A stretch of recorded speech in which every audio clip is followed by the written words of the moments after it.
Hello and welcome to my channel, Shanna Makes It. Today I'm going to be working on another intricate paper project.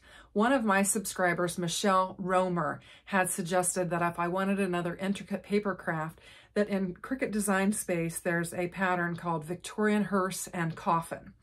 And I thought I would kind of put my own little twist on it. I'll show you the design in the design space before I get started, but I just didn't see myself really making a coffin, but I got to looking at the hearse and I thought it could almost look like kind of like a princess's carriage or something like that.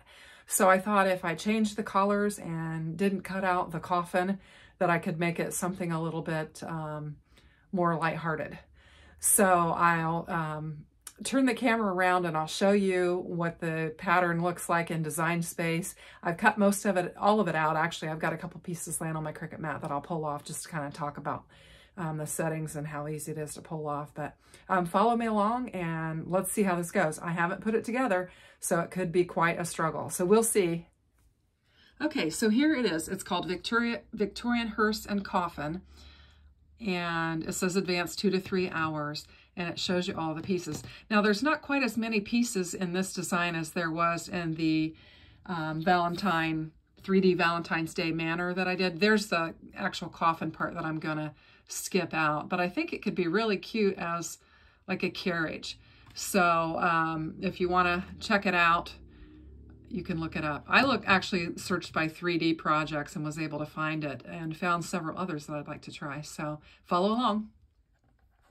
Okay, so here are several pieces. I just used a gallon-sized baggie to put them in. I had cut several of the pieces out the other night and I've got them laid inside here. I decided, rather than kind of the black and the gray that they used for the hearse and the coffin, that I would use pink and white, and then it would seem more like a princess type carriage. So I'm just pulling these pieces out here just to kind of give you an idea of the types of pieces that belong in it. And so I did basically a dark pink, a light pink, a white, and then I did some silver for the wheels. So we'll see how this turns out. And then laying on my board, I actually have the last 2 pieces that I cut out, and I thought I would just pull them off to kind of show you. I will tell you, I used paper for intricate designs, the setting for that, and I used more on my pressure, and that seemed to work real well. If you don't do the intricate and you don't do more, you might struggle with a little bit. The other thing I did was I cleaned my Cricut blade. So make sure you've got a good clean blade and a good clean mat with no junk on the bottom of it. So when you do that, it seems to come off pretty clean. This is just 65-pound cardstock, so it seemed to work fairly well, and it just pretty much weeded like a dream on there. And then the last piece was just a simple, I think this might be the base to the carriage. I'm not sure. I haven't really figured it all out yet, but you can see that it pretty well weeds fairly well. And I did use my stylus. I don't have a scoring wheel, so I did use that, and it works just fine. So don't run out and buy yourself a scoring wheel. If you have a stylus, you don't need it. I use the scoring stylus for everything that I do. I haven't found anything yet that I have been unable to do with the scoring stylus. So anyway, I'm going to begin assembling this. I'll probably do like I did last time, just turn on some music and speed it up because it's just going to be basic assembly. Last time I think I used all glue. I may use some tape, so double-sided tape on this. I'm not certain. We'll just see how it goes, but I'm just going to get started on it. Okay, so this particular pattern does have some PDF instructions that are attached to it. So if you go in the description box for it and you pull up the PDF for the carriage, it will show you how to assemble it. So it looks like you're going to start with the base of it. And I was just using my ruler to kind of help me with that scored line there. I'm going to do the same thing on this. And then there's some scored edges here too that you're going to bend in. This you're going to take and attach the sides to the bottom of this is what you're going to do. So I'm just going to get started. And then once I get started, we'll put some music on and I'll just quit talking and you guys can watch me do it rather quickly. So basically that is that. And then it's showing that you'll need one of the back sides that look like this. And then you're going to need one of the bigger sides that have the pattern on there. You actually have this in two different colors. You've got it in a lighter color and then a darker color. So I believe that it's calling for the darker color for this because it's showing where these aren't cut out. So basically it's going to look like that is how it's going to look. So this would be the inside of it. So we'll go ahead and start assembling.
Okay, since that was my first go around, I learned that if you put these down first, it will be easier.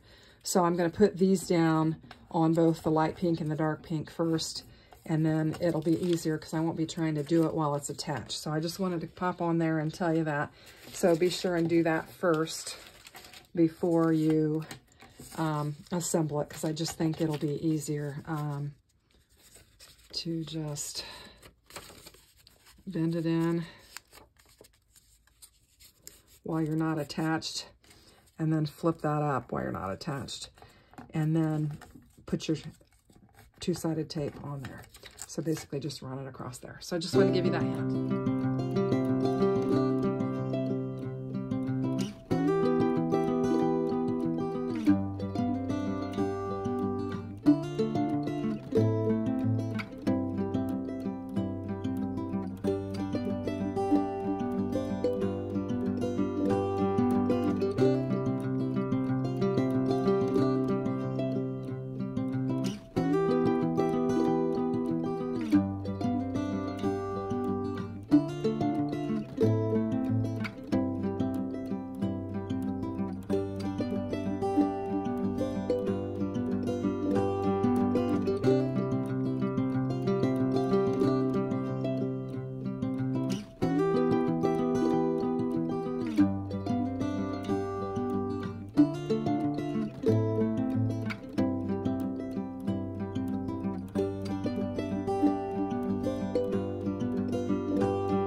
Okay, so this is take 2 on the wheels. I had them on upside down. I realized it as soon as I got to looking at it that they were upside down, so I pulled them off. I went ahead and put another piece of scrap that I had there just to strengthen it because I had weakened it when I ripped it up, but I don't think it's going to matter. It's on the bottom. But anyway, so I'm going to get this glued down here like it should be instead of how I had it. I think I want a little bit of glue on that too to kind of sturdy that. So I'm just going to get that, try to get that lined up. See if I can get them fairly even with the wheels.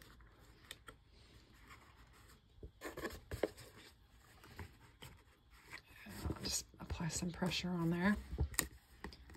I liked using the tape to kind of give me the quick hold, but for a long-term hold, definitely needed the glue for that. So quickly realized that I needed to add glue for the long-term hold. The instructions do call for the glue, but I knew that the tape would help me easily secure the walls and stuff as I went, and then I went back and added glue as I went. So this just needs to dry, but it is all assembled now, and I've got it all glued together. So I'm going to let it dry, and then I'll take some pictures from all angles so you can see it. But it wasn't too hard. I had this piece left over that I didn't see what to do with, not sure what to do with it. It might have, you know, been another sturdy piece for the wheels, maybe here. I think maybe that might have been what that was for, but I didn't use it, but I think I'm fine. But anyway, so I'm going to let my wheels dry, and then I'll come back once it's dry and I'll get some pictures of it. But it turned out really cute. It's not quite so dark since it's not what I'm calling the hearse with the coffin. I'm calling this more of a carriage. I thought the colors were a little bit brighter and not quite so gloomy. So anyway, it was a fun project. Fairly simple. A little bit simpler than the house, I think, but still very intricate. So I hope you like it, and give me a thumbs up if you do. Consider subscribing. I'm trying to grow my channel. I do a lot of different things: card making, woodworking, crafting, stuff like that. Oops, I'm knocking everything off my desk. But hope you like it.